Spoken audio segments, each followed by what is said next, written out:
তাদের নেতা বলছে যে তারা পালায় না। তা আপনি লন্ডন থেকে এলেন কেন? আবার অনেকেই আবার বিদেশে ছিল না, 5ই আগস্টের পরে তারা আসার সুযোগ পেয়েছেন।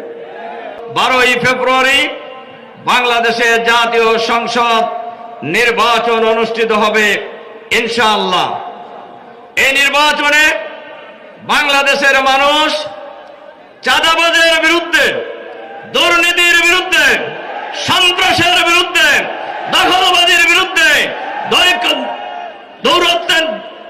দুর্বৃত্তদের বিরুদ্ধে, ভারতের আধিপত্যবাদী শক্তির বিরুদ্ধে ঐক্যবদ্ধভাবে আমরা ঐক্যবদ্ধ বাংলাদেশ গড়ার জন্য 10 দলীয় ঐক্যজোট আমরা গঠন করেছি।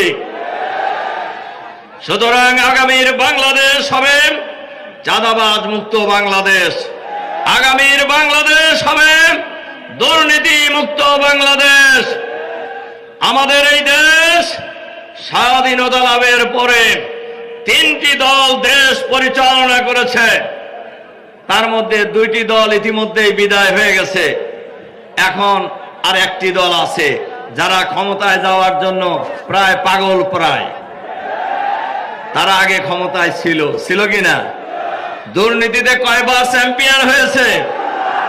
5 বার। মাশাআল্লাহ, সিরাজগঞ্জ লোক তো ভালোই জানেন, দেখা যায়। 5ই আগস্টের পর এর নমুনা তারা কিছু দেখাইছে না? বলেন দেখাইছে কিনা? দেখাইছে। সুতরাং এরা যদি আবার ক্ষমতায় যায়, দুর্নীতিতে কয় নাম্বার হবে?